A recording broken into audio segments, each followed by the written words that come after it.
Bonjour tout le monde, bienvenue dans cette crypto matinale. On va faire les actualités pour commencer, puis je vais terminer avec le Bitcoin qui en fait pousse tout simplement très fort. On va voir un peu les niveaux actuels, ses points de support de résistance, à quoi s'attendre sur le court terme, sur le moyen terme, car le contexte actuel est très bullish, très haussier pour le Bitcoin, mais il ne l'est pas du tout pour les altcoins qui performent moins. Regardez le Bitcoin 15% sur 7 jours, l'Ether lui seulement 10%. Et vous avez beaucoup d'altcoins qui sur 7 jours performent moins que le Bitcoin. Et ce qui est très intéressant de faire, du coup, c'est de regarder les meilleures performances sur 7 jours. Et j'allais dire, finalement, il n'y a que des shitcoins qui performent. Alors, c'est pas vrai, c'est pas que des shitcoins, mais on a ici soit des cryptos très récentes, soit des cryptos qui sont des cryptos qu'on n'avait pas spécialement envie d'avoir. Je m'exprime ici, par exemple, Ordi, c'est une crypto très récente.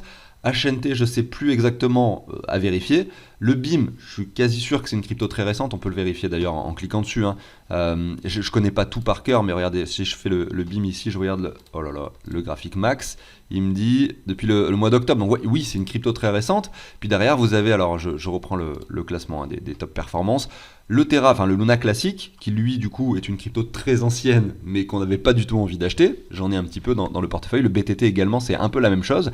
Et derrière, Wemix, TIA, crypto très récente. À vérifier pour Wemix, je suis pas très sûr. Ensuite, vous avez STX. STX, c'est une des cryptos que effectivement je possède en assez grosse quantité, sur laquelle finalement j'ai un bag long terme. Je spécule sur un avenir effectivement intéressant pour ce projet que j'aime tout particulièrement. Donc là, pour le coup, c'est la première crypto ici que vous voyez qui effectivement monte. Et voilà, pour moi, c'est pas, c'est plutôt intéressant de l'avoir monté. Derrière, c'est pas fou. Après, on a le Luna normal, on a le PP. Après, on a CFX qui a moins d'un an. Hein, c'est une crypto qui a moins d'un an. Et ensuite, on a Avax, voyez NIR. Après, IOTA, il commence à y avoir des cryptos un peu plus anciennes. Ce que je veux dire par là, c'est que tout ça fonctionne par cycle. Et lorsque vous verrez, et ça c'est quelque chose qu'il faut intégrer, c'est quand vous verrez l'altcoin dominance qui monte, pour l'instant c'est pas le cas, on est en chute libre, eh bien ça sera seulement à ce moment-là que vous aurez en fait votre portefeuille qui prendra beaucoup de valeur, parce que je pense, je parle à votre nom, j'en sais rien du tout, mais que la majorité des gens ont beaucoup d'altcoins, pas beaucoup de Bitcoin. Sauf que dans les altcoins que les gens possèdent, je pense qu'il n'y a pas les meilleures performances actuelles, tout simplement. Peut-être que je me trompe, hein, dites-moi dans les commentaires si vous avez du Run, du Bonk. Là, c'est les cryptos populaires du moment. Bonk, c'est le même coin qui est en train de tout casser. Regardez, je vais vous montrer le graphique, je l'ai ici, voilà, ça c'est le graphique du Bonk, voilà, c'est un même coin sur Solana. C'est comme quand Dodge avait tout pété, hein, à tous les niveaux, et pareil pour SHIB, c'était pas des cryptos que je possédais, c'est des mêmes coins, c'est très difficile de savoir quel même coin va performer, sachant qu'il y en a des milliers sur le marché. Donc il ne faut pas vous en vouloir si vous n'avez pas les bonnes cryptos dans votre portefeuille, c'est pas grave, ce qu'il faut c'est miser, selon moi, hein, peut-être que je me trompe encore une fois, c'est miser sur des cryptos fortement capitalisés, du top 100, du top 200, qui existent depuis assez longtemps. Une crypto qui mérite un investissement moyen long terme, qui est réfléchi, voilà, et on n'achète pas des choses finalement pour les revendre 2 semaines plus tard, sinon ça c'est du trading. On peut s'amuser à le faire avec un petit pourcentage, essayer d'aller acheter des mêmes coins, etc. Par exemple 15 ou 20 mêmes coins différents, puis si on a de la chance, avec une chance incroyable, on peut en avoir une qui fonctionne, mais c'est vraiment pas simple. Après, il y a des cryptos qui sont récentes, sur lesquelles vous pouvez investir, par exemple Conflux, que je montrais tout à l'heure, ça a 1 an, effectivement, si vous allez vous intéresser au projet, vous regardez de quoi il s'agit, et en quoi est-ce que ce projet pourrait être révolutionnaire. Si vous trouvez une raison pour laquelle ce projet peut être révolutionnaire, ça peut valoir le coup d'aller mettre des billets pour le moyen long terme. Mais là, ça mérite plus finalement de recherche et plus de renseignements sur quelque chose qui est très récent, mais ça c'est logique. Je vais vous passer la très courte introduction. Pensez à vous abonner, à liker si le contenu vous plaît. À tout de suite.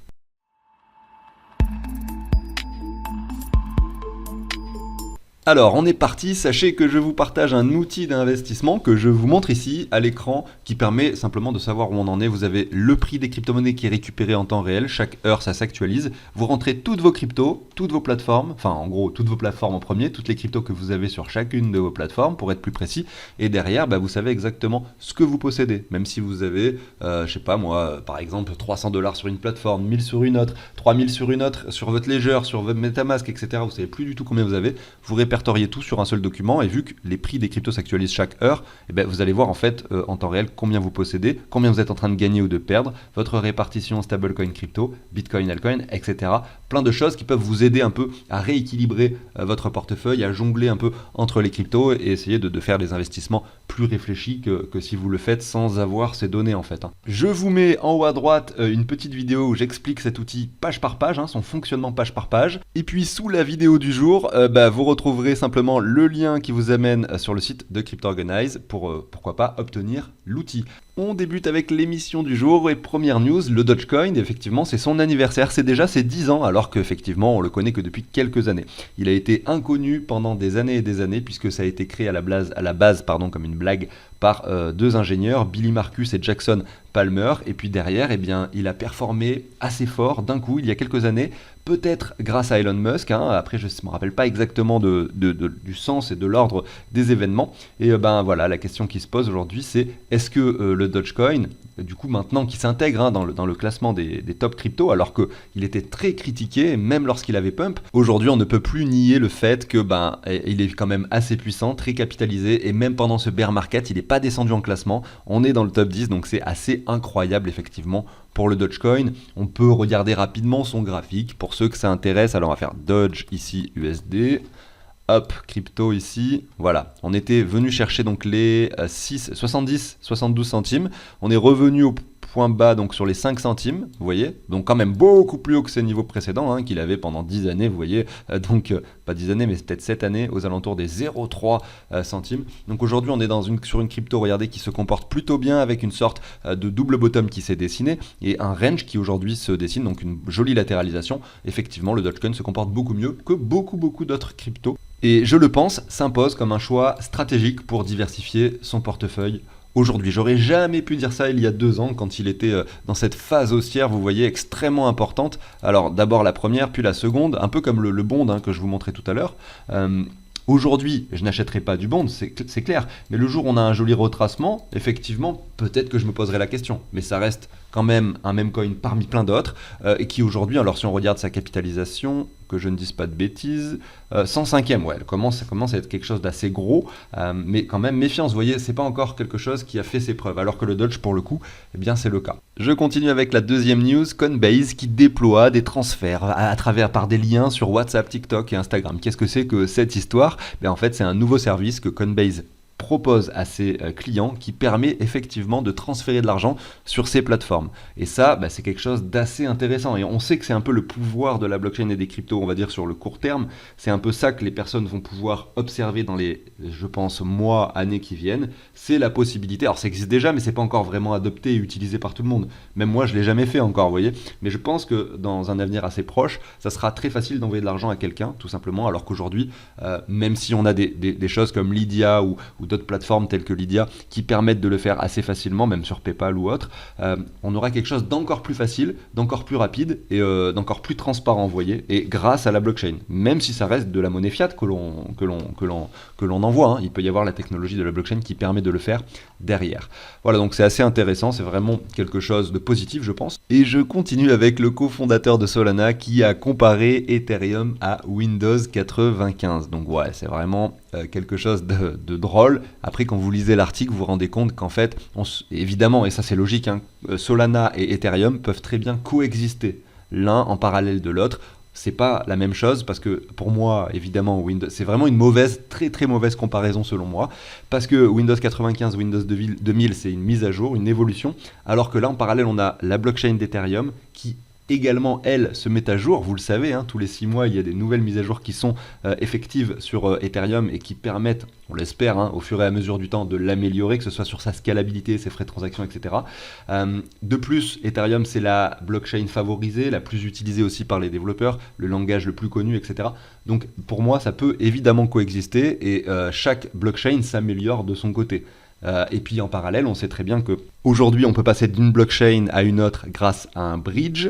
Alors que Windows, il n'y a aucun rapport, en fait, ça n'a strictement aucun rapport, mais vraiment aucun, parce que Windows 95, 98, 2000, etc., c'est finalement le même éditeur qui améliore le même outil, alors que là on est sur 2 blockchains différentes qui n'ont pas les mêmes services, qui n'ont peut-être même pas exactement les mêmes systèmes de validation, etc., et surtout on peut passer de l'un à l'autre facilement avec un bridge, et plus tard ça sera interopérable, et grâce à d'autres blockchains comme Cosmos qui est un layer 0, ou comme Polkadot qui est également un layer 0, on va avoir effectivement ces interopérabilités entre les blockchains de façon beaucoup plus sécurisée. Donc ça sera complètement, on va dire, je pense, dans quelques années, ça sera complètement dérisoire de dire ouais, moi je préfère Solana, je préfère Ethereum, je préfère ADA Cardano, etc. Puisque toutes les blockchains se seront confondues les unes avec les autres grâce à l'interopérabilité. Voilà, bref, je m'égare un petit peu, mais c'est plus voilà, un titre putaclic comme on aime bien les avoir. En parallèle, tiens, on va regarder, vu que là je parle de Solana, on va regarder le graphique de Solana. Ça fait un petit moment, allez, une semaine que je n'en ai pas, que je l'ai pas évoqué ce graphique, mais voilà, on a Solana qui a énormément performé en passant des 17 aux 62 $, donc beaucoup de mouvements par rapport à ça. C'est la raison pour laquelle dans les médias on parle de Solana plus que les autres cryptos en ce moment. Malgré tout, on est sur les 62, on a un RSI qui ralentit. Si on zoome, donc là on est en weekly, mais on va zoomer un peu en daily, on voit qu'on a effectivement le RSI qui était très haussier jusqu'à ce point-là, je vous montre ici, et que depuis ça ralentit fortement. Donc attention, là on n'est plus sur une perspective de continuation haussière. On peut avoir une dernière vague avec un RSI qui monte un peu, une dernière vague qui nous amène sur les 80, ça je l'avais évoqué. Faudrait regarder les objectifs avec le Fibo, hein. Je vais pas le faire, bon je peux vous le faire si vous voulez. Alors, on va regarder ça rapidement. J'avais prévu de faire 2 émissions aujourd'hui, je crois pas que je vais avoir le temps malheureusement, mais c'est pas grave. Celle-ci sera quand même assez longue je pense, parce qu'après on va encore parler du Bitcoin. Les objectifs, voilà, c'est les 104 $. Là si vous voyez dans quelques jours un Solana qui monte par exemple fortement, pour ça, il faudrait qu'on ait une algodominance qui se reprenne un peu. Hein. Mais si vous voyez un Solana qui monte par exemple au 80, 90, etc., là pour le coup, il faut aller saisir des grosses zones c'est une grosse zone de revente là. Il faut aller saisir des ventes assez conséquentes. Maintenant, dès à présent déjà, c'est intéressant de le faire après une hausse telle que l'on a connue sur Solana. Donc en parallèle, vous voyez des articles sur Solana, vous en voyez beaucoup, mais ça ne veut pas dire qu'il faut privilégier Solana. Au contraire, là si on parle, donc on parlait de Solana et de Ether, donc on va comparer les deux.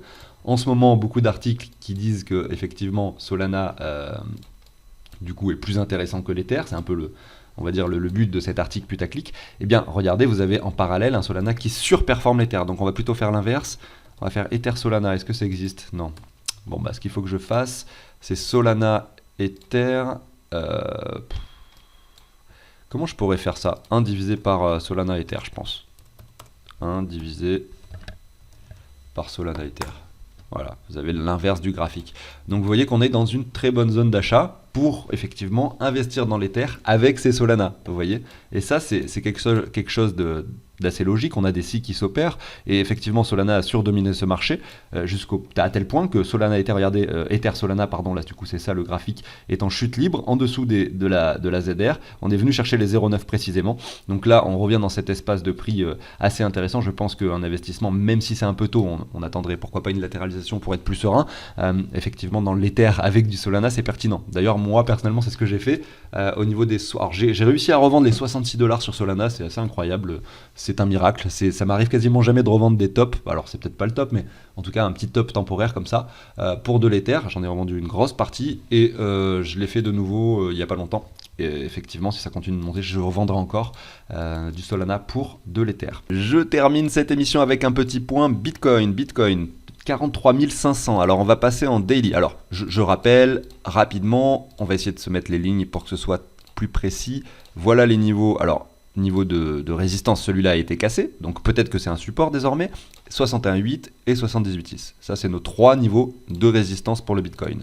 Au niveau des supports, après voilà, on va pas les notifier tout de suite. Clairement, on a celui-là, regardez, si on prolonge cette ligne, on vient chercher la mèche ici, le sommet, vous voyez, si on la prolonge, bah là on a un niveau de support, sauf que c'est pas un prix précis, ça dépend de la temporalité. Si on l'atteint ici en février 2024 ou en mai, ça représente pas les mêmes sommes.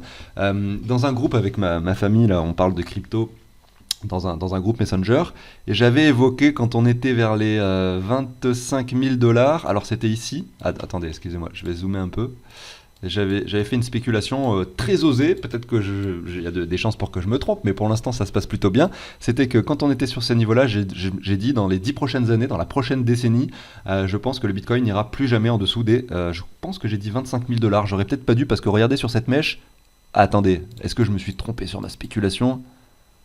24 900, je me suis trompé peut-être, mais bref, c'était l'idée quoi, en gros, j'avais dit on n'ira plus jamais en dessous des 25, j'aurais peut-être dû dire 24 000 $ dans les 10 prochaines années. Pour l'instant, ça se passe plutôt bien, et si on regarde l'historique du Bitcoin sur 10 ans, effectivement, on voit qu'on a des phases de hausse, de baisse, etc., et qu'on revient jamais chercher les niveaux bas précédents.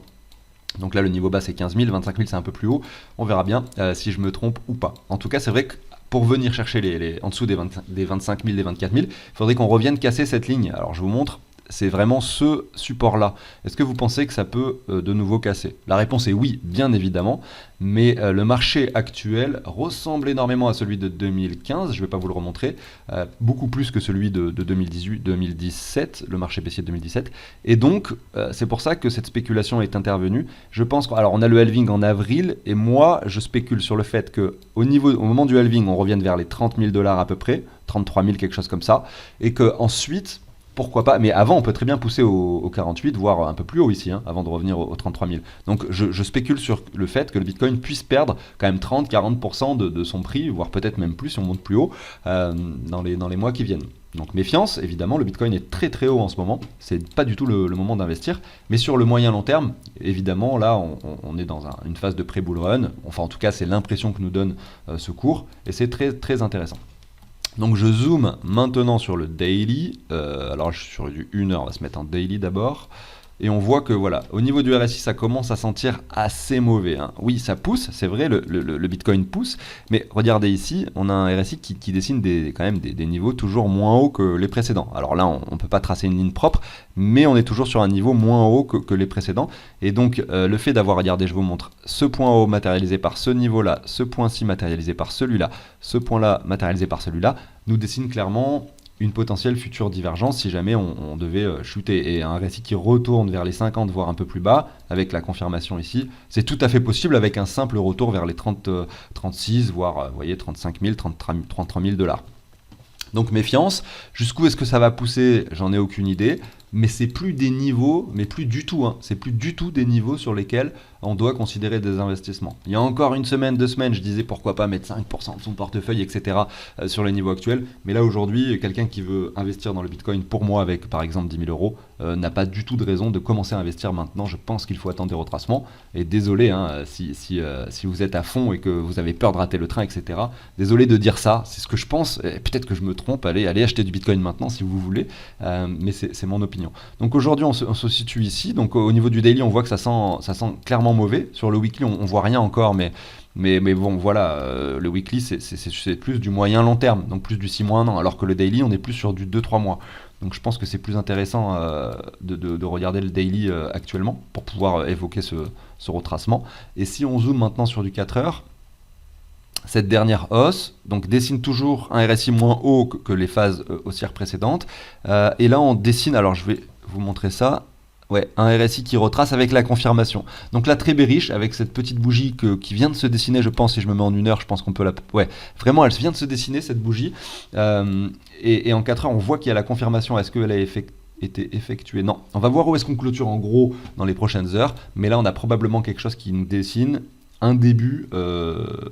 voilà, j'allais dire de crash, mais c'est pas un crash, mais un début de retracement assez conséquent qui pourrait nous ramener sur le Bitcoin. Regardez, cette fois-ci, si je reste sur le 4 heures et que je fais une simple analyse graphique, sur ce niveau-là, aux alentours des 37 000, assez facilement, hein. Un Bitcoin qui retourne aux 37, voilà, c'est très... on va dire que ça serait très sain comme retracement et pas du tout inquiétant, tout simplement. Voilà. On va quand même finir cette analyse avec du 1 heure, parce que vu qu'il y a beaucoup de mouvements, c'est intéressant de zoomer quand même sur des timeframes encore plus courts. Et on voit effectivement que le RSI est déjà bien bas, vous voyez. Donc sur une journée, 2 jours, ça va peut-être pas, vous voyez qu'on est assez bas. Est-ce qu'on va enfoncer les niveaux dès maintenant? On peut également bien sûr se retourner encore une fois et dessiner un dernier plus haut, par exemple au 48 000, hein, nos 61,8 tant attendu. Mais bon, ça semble un peu osé d'aller investir sur du long terme aujourd'hui sur le Bitcoin. Je le rappelle, maintenant faire du trading court terme, pourquoi pas, parce que c'est très volatile. Ça peut être intéressant d'essayer de jongler sur les vagues du Bitcoin. Je termine cette émission avec le Fear and Greed. On est sur les 72. Oh là là, mais moi je croyais qu'on était sur les 90 déjà. Non, alors j'étais plus dans une optique de greed que ce qu'il est réellement, hein, cet indicateur. Donc cet indicateur, aussi bizarre que cela puisse paraître, alors je vais essayer de me mettre sur 3 mois, nous indique que peut-être cette hausse n'est pas terminée, qu'en fait c'est une euphorie en cours qui n'est pas terminée parce qu'on n'a pas encore atteint cette zone critique des 90-95 sur le Fear and Greed. Et ça pourrait clairement se dessiner sur les 48 000 tout simplement. Alors ouvrir un trade, alors là c'est une bonne question, tiens. Où est-ce que j'ouvrirais un trade si je devais faire un long ici? Parce qu'on est sur une tendance haussière, on a les 48 000 qui nous appellent un petit peu plus haut. Où est-ce que j'essaierais de l'ouvrir ce trade? Alors là, c'est très difficile parce que vous avez une hausse assez importante, regardez, assez parabolique. Je vous montre ici cette parabole qui se dessine et qui a été cassée, franchie ici. D'ailleurs, c'est la raison également du RSI très très baissier à cet endroit-là, c'est qu'on casse cette parabole. Et si on reprend un Fibo, donc là, vous voyez, on était quand? Le 27 novembre, c'était pas il y a si longtemps, c'est la dernière vague là qu'on vient de connaître. Et bien voilà les niveaux. Donc maintenant la question c'est comment est-ce que vous voulez faire ce trade pour les 48 000? Est-ce que vous pensez qu'on va juste venir chercher les 23,6, est-ce qu'on va venir chercher les 38,2, la ZR, etc. C'est très difficile parce que si vous mettez par exemple, c'est pour ça que je ne les fais pas ces trades, hein, mais si vous mettez un ordre ici, où est-ce que vous mettez votre stop loss? Plus vous mettez bas le stop loss et moins vous allez gagner sur la hausse. Est-ce que vous le mettez en dessous des 61,8? Voilà. Je pense que soit vous mettez un trade de 38,2, vous mettez un short très serré entre les 38,2 et les 0,5 pour avoir un risque-reward extrêmement important, puisque derrière, si on vient aux 48 000, vous faites un petit 13 pour 1, ce qui est énorme. Soit vous essayez, ou en fait, il y a une technique qui peut être assez intéressante, mais ça mérite d'être derrière son ordi un peu tout le temps, c'est de faire ce trade-là sur les 23,6. Admettons, vous mettez $10 de perte. S'il est perdu, eh bien, tant pis, voilà, vous avez perdu votre premier trade. Vous mettez le même au 38,2. S'il est perdu, bah, vous avez perdu votre deuxième trade. Vous prenez, admettons, $10 de risque à chaque fois. Sur votre troisième trade de 61,8, admettons qu'on y aille, eh bien, il est déclenché. Cette fois-ci, il est gagnant. Eh bien, vous allez avoir, alors, je vais répertorier ce trade. En fait, plus on l'ouvre bas ce trade, et plus il est facile. Facile dans le sens où votre stop, vous pouvez le mettre plus bas. Par exemple, là, vous pouvez le mettre en dessous de la ZR, si vous prenez le trade de 61,8, parce que ça vous fait toujours un ratio, regardez, si je regarde ici, hop, de 5 pour 1. Donc en gros, ça veut dire que vous ratez le premier, vous perdez, admettons, $10. Le deuxième, vous perdez également $10, donc vous avez perdu 20. Le troisième se déclenche, vous prenez également $10 de risque. Là, vous le gagnez, celui-là, vous faites 1 x 5, et donc vous récupérez 50. Vous avez gagné que 20 dans l'histoire, mais bon, ça reste quelque chose de gagnant, donc un trade global gagnant. J'arrive sur la fin de l'émission, n'oubliez pas de vous abonner, de liker si le contenu vous plaît. Moi, je vous dis à très bientôt sur la chaîne. Ciao tout le monde.